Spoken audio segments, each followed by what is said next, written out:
So, if you're a human being living on the planet who has access to the internet, you must have seen this news that a cargo ship has sunk to the bottom of the earth, or bottom of the ocean, deep, deep below, because it was set on fire.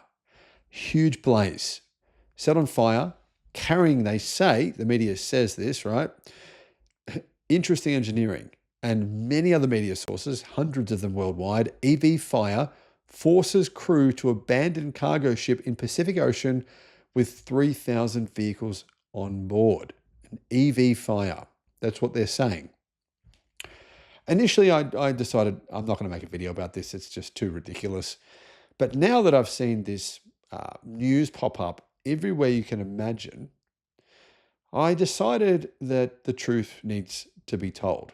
People need to know that this news story is fake and it's simply a lie being created by, I don't know, media, paid for potentially by oil companies and fossil fuels and maybe even legacy automakers that don't really want electric cars to succeed, or at least not anytime soon. Hello, my friends. Welcome to the channel. It's great to have you with us. I'm Sam Evans. You're watching The Electric Viking. I'm going to share with you here this article from Interesting Engineering.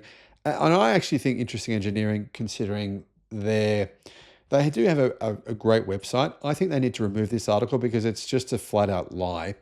And they've really gone further than a lot of other media organizations. And they've framed this, or at least Shujita Sinha has framed this intentionally to get as many clicks as she possibly can to try and defame EVs. And I suspect that maybe she is being bankrolled by fossil fuel companies or by some kind of vested interest. Because here's the article, and you can see how truly ridiculous this article is. I'll share it with you. A fire broke out on the Morning Midas, a 600-foot Liberian-flagged cargo ship traveling from China to Mexico with more than 3,000 vehicles on board. Of those 3,000, 751 of them, she says, were either fully electric or hybrid models. Now, the truth is that actually, of those 3,048 vehicles, most of them were internal combustion. 681 were hybrids, either normal hybrids or plug-in hybrids, and 70 cars on board were fully electric, right? So that's all we know so far. The ship caught fire on the 3rd of June, about 300 miles south of Adak, Alaska, forcing the crew to abandon ship in the middle of the Pacific Ocean. According to updated information released by the US Coast Guard, the total number of vehicles on board was 3,048, 70 were fully electric, 681 hybrids. Now, of course, initially, she didn't mention that in the article. She just said the ship was carrying cars and this was an EV fire. Even though no one, including the shipping company and including all the staff on board the ship, none of them said it was caused by an EV. They said they had no idea. They don't know, and they still don't know. Keep that in mind as I share with you what has been shared by many media organizations. As the search and rescue portion of our response concludes, our crews are working closely with the vessel's manager, Zodiac Maritime, to determine the disposition of the vessel, blah, blah, blah, blah. We are grateful for the selfless actions of 3 nearby vessels who saved the lives of 22 people. The Morning Midas departed from China on the 26th of May and was going to reach Mexico in 19 days.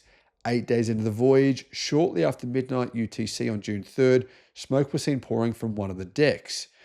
Now, Zodiac Maritime says smoke was seen coming potentially from a section containing electric vehicles. They didn't say if they were plug-in hybrids, or fully electric vehicles, as all of them have lithium batteries, all right?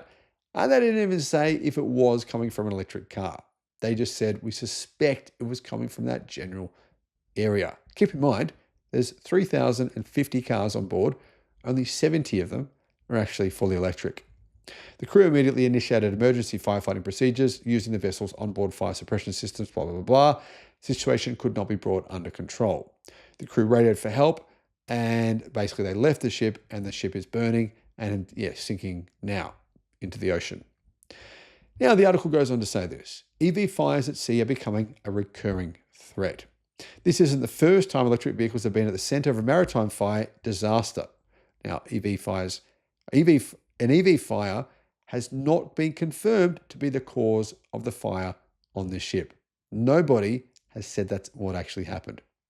In February 2022, she goes on to say, the Felicity Ace, another vehicle carrier, caught fire in the Atlantic Ocean while carrying nearly 4,000 luxury cars, including models from Porsche, Bentley, and Lamborghini. That blaze burned for 2 weeks before the vessel eventually capsized and sank near the Azores. Now, she says, this is the title, EV fires at sea are becoming a recurring threat, but doesn't mention the fact that we don't even know what car caused the fire on that ship either. All 22 crew members on that ship were rescued, but Volkswagen Group, which owned the vehicles, was faced with a $155 million insurance claim. Lamborghini even had to restart production of the discontinued Aventador to compensate a customer whose vehicle was lost in the fire. These incidents, she says, highlight the growing concern among shipping companies over the risk of transporting EVs.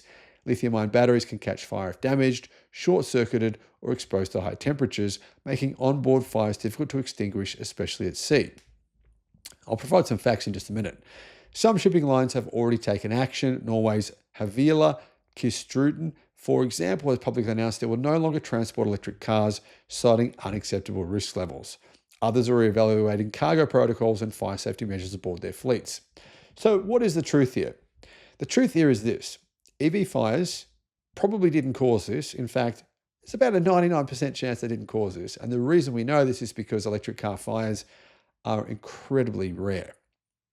In fact, on average worldwide, petrol or diesel-powered vehicles, fires from those types of cars are approximately 20 times more likely.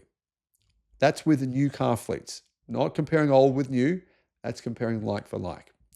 But it's unfortunately plug-in hybrid cars that are causing this bad PR for EVs. It's true. Plug-in hybrid cars are much more likely to catch on fire than internal combustion cars, or especially than EVs. In fact, they're about 100 times more likely to catch fire than a fully electric car. Now, plug-in hybrids are improving. They're overcoming some of the challenges that they've faced and some of the reasons why fires have been caused in plug-in hybrids, but the truth remains. Basically, fires in EVs are being blamed on fully electric cars when they're almost always plug-in hybrids. There's numerous videos on YouTube from these YouTubers who have intentionally lied to get clicks, exposing exposing all these fires. There's some videos about BYD cars, some about just Chinese cars in general, saying they're all catching fire. If you look at the videos closely, you'll see that almost all the cars in these videos are not in fact EVs. They're actually hybrids. So it's much more likely, considering the statistics and the information we actually have, that actually this fire wasn't caused by an EV at all. However, Interesting Engineering and hundreds of other media publications have decided to blame it on EVs, even though there's no evidence to say an EV actually caused it. She goes on to say this: environmental concerns are being raised given the potential for battery fluid leakage and fuel spillage in open waters, as if that's more dangerous than basically the oil tankers we have that are still leaking billions of liters of oil into the ocean, or at least hundreds of millions of liters of oil into the ocean every single year. The amount of so-called battery leakage into the ocean that we're seeing is minuscule. And that's really, let's be real, it's not a good thing if batteries are somehow burnt and then they actually seep into the ocean. It's not good, right? But it's nowhere near the kind of damage that we're seeing from fossil fuels. So unfortunately, this is yet another targeted misinformation campaign that is, whether or not it's intentionally being generated, these stories are being generated to try and get clicks, or whether or not there's some kind of actual funding behind them, which is what I suspect, unfortunately. The truth is this: this ship was not set on fire by an electric car. It was set on fire by an unknown car. And at this point in time, until we actually find some better information, this is just a flat out lie from another journalist who unfortunately has zero credibility. Guys, let me know what your thoughts are in the comments. Bye-bye.